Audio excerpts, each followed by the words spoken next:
Welcome to Bismi bakers cooking vlogs. എല്ലാവർക്കും നമസ്കാരം. ഇന്ന് വൻപയർ മെഴുക്കുവരട്ടിയാണ് ഉണ്ടാക്കിയിരിക്കുന്നത്. വൻപയർ ഉലർത്തെന്ന് പറയും, വൻപയർ കുത്തിക്കാച്ചിയതെന്നും പറയാറുണ്ട്. അപ്പോൾ വീഡിയോയിലേക്ക് പോയാലോ?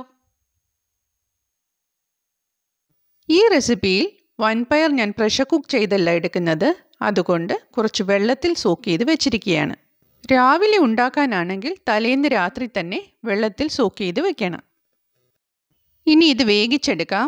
അതിനായി ഒരു പാത്രത്തിലേക്ക് ഇട്ട് കൊടുക്കുകയാണ്. അതിനുശേഷം വേകാൻ ആവശ്യമായ വെള്ളം കൂടി ഒഴിച്ചു കൊടുക്കണം. പയറിൻ്റെ ക്വാണ്ടിറ്റിക്ക് അനുസരിച്ച് മാത്രമേ വെള്ളം ഒഴിച്ചു കൊടുക്കാൻ പാടുള്ളൂ. ഇനി ഇതിലേക്ക് കുറച്ച് വെളുത്തുള്ളി ചോപ്പ് ചെയ്തതുകൂടി ഇട്ട് കൊടുക്കണം. പയർ കഴിക്കുമ്പോൾ ചിലർക്കൊക്കെ ഗ്യാസിൻ്റെ പ്രശ്നം ഉണ്ടാകാറുണ്ട്. അത് ഒഴിവാക്കാൻ വേണ്ടിയാണ് ഇങ്ങനെ ചെയ്യുന്നത്.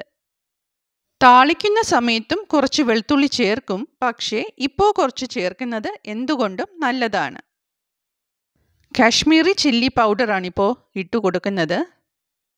ഇനി ചെറുതായി ഓപ്പൺ ചെയ്തിരിക്കുന്ന രീതിയിൽ അടച്ചു വെച്ച് വേവിക്കാം. ഫ്ലെയിം ഞാൻ ഓൺ ചെയ്ത് കൊടുത്തിരുന്നു. ഇപ്പോൾ തിളച്ചു തുടങ്ങി. തിളച്ച് പുറത്തേക്ക് പോകാതിരിക്കാൻ കുറച്ചുകൂടി ഓപ്പൺ ചെയ്ത് കൊടുക്കുകയാണ്. ഒരു 7-8 മിനിറ്റ് കഴിഞ്ഞൊന്ന് ഓപ്പൺ ചെയ്ത് നോക്കി. കണ്ടിട്ട് കുറച്ചുകൂടി വേകാനുണ്ട്. സ്പൂണിലൊന്ന് എടുത്തു നോക്കിയതാണ്. ഏകദേശം വെന്തിട്ടുണ്ട്. ഇനി ഞാൻ ചെയ്യാൻ പോകുന്നത് കുറച്ച് ഉപ്പ് ചേർക്കുകയാണ്. ആദ്യം തന്നെ ഉപ്പ് ചേർക്കാത്തത് വേവിച്ചെടുക്കാൻ ബുദ്ധിമുട്ടും. പ്രഷർ കുക്ക് ചെയ്യുന്നില്ലല്ലോ. ഇനി ഒരു 5 മിനിറ്റ് കൂടി അത് കിടന്ന് വേകട്ടെ. അപ്പോഴേക്കും പയറിൽ ഉപ്പ് പിടിച്ചിരിക്കും.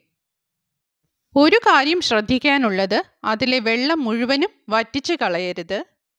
കുറച്ച് വെള്ളം അതിൽ ബാക്കി വെച്ചേക്കണം. കാരണം പയറിൻ്റെ ഗുണം മുഴുവനും ആ വേവിച്ച വെള്ളത്തിലുണ്ട്. അതുകൊണ്ട് വെള്ളം വറ്റിച്ചെടുക്കാനും പാടില്ല, വെള്ളം ഡ്രെയിൻ ചെയ്ത് കളയാനും പാടില്ല.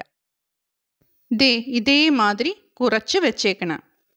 എന്നാലേ ഉലർത്തിയെടുക്കുമ്പോൾ ടേസ്റ്റ് ഉണ്ടാവുകയുള്ളൂ. ഇനി ഇതൊന്ന് താളിച്ചെടുക്കാം. അതിനായിട്ട് ഒരു പാത്രം ചൂടാക്കിയെടുക്കാം. ഫ്ലെയിം ഓൺ ചെയ്ത് കൊടുത്തു. പാത്രം ചൂടാകുമ്പോഴേക്കും അതിലേക്ക് വെളിച്ചെണ്ണ ഒഴിച്ചു കൊടുക്കാം. നാടൻ കറിയല്ലേ, വെളിച്ചെണ്ണ തന്നെയാണ് നല്ലത്.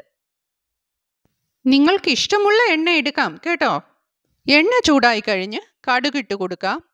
കടുക് മുഴുവനും പൊട്ടിക്കഴിയണം. അതിനുശേഷം മാത്രമേ മറ്റ് സാധനങ്ങൾ ചേർക്കാൻ പാടുള്ളൂ. ചെറിയ ഉള്ളി, വെളുത്തുള്ളി, ഉണക്കമുളക്, കറിവേപ്പില, ഇത്രയുമാണ് താളിച്ചെടുക്കാൻ വേണ്ടത്. ഇതെല്ലാം ഒരുമിച്ചിട്ട് കൊടുക്കുകയാണ്. ഈ കറിയിൽ 2 പ്രാവശ്യം നമ്മൾ വെളുത്തുള്ളി ചേർക്കുന്നുണ്ട്. അതിൻ്റെ കാരണവും ഞാൻ പറഞ്ഞു. ഇനി അത് നല്ലതുപോലെ ഒന്ന് വഴറ്റിയെടുക്കാം. ചെറുതായിട്ടൊന്ന് മൂപ്പിക്കണം, എന്നാലേ ടേസ്റ്റ് ഉണ്ടാവുകയുള്ളൂ. ചെറിയ ഉള്ളിയും വെളുത്തുള്ളിയും ഒക്കെ ചെറുതായിട്ടൊന്ന് മൂക്കുമ്പോഴാണ് ഉലർത്തിന് നല്ലൊരു ടേസ്റ്റ് ഉണ്ടാകുന്നത്. ഇതേമാതിരി. മഞ്ഞൾപ്പൊടി, എരിവുള്ള മുളക് പൊടി, ക്രഷ് ചെയ്ത കുരുമുളക്, ചില്ലി ഫ്ലേക്സ്, ഇത്രയുമാണ് അതിലേക്ക് ഇട്ട് കൊടുത്തത്. ഇതിൻ്റെയൊക്കെ റോ ടേസ്റ്റ് പോകുന്നവരെ ഒന്ന് ചൂടാക്കിയെടുക്കണം. അതിനുശേഷം വേവിച്ച് വെച്ചിരിക്കുന്ന വൻപയർ ആ വെള്ളത്തോടു കൂടി ഇട്ട് കൊടുക്കണം. അധികം വെള്ളമൊന്നുമില്ല അതിനകത്ത്. നല്ലതുപോലെ ഒന്ന് മിക്സ് ചെയ്തെടുക്കാം. ഈ വീഡിയോ ഇഷ്ടമായിട്ടുണ്ടെങ്കിൽ ലൈക്ക് ചെയ്ത്, സബ്സ്ക്രൈബ് ചെയ്ത്, ഷെയർ ചെയ്ത് സപ്പോർട്ട് ചെയ്യണം കേട്ടോ.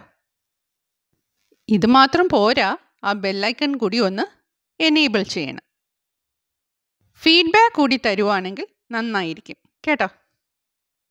ഇൻഗ്രീഡിയൻസ് എല്ലാം ഒരുമിച്ച് കിടന്ന് ഇതുപോലെ വേകുമ്പോൾ അതിൻ്റെ ഫൈനൽ പ്രോഡക്റ്റിന് നല്ല ടേസ്റ്റ് ആയിരിക്കും. അങ്ങനെ വൻപയർ തോരൻ റെഡിയായി കഴിഞ്ഞു. ഇതുപോലെ ഒന്ന് ഉണ്ടാക്കി നോക്കണം കേട്ടോ. തണുത്തതിന് ശേഷം കഴിക്കുന്നതാണ് നല്ലത്. ഇനി മറ്റൊരു റെസിപ്പിയുമായിട്ട് വരാം.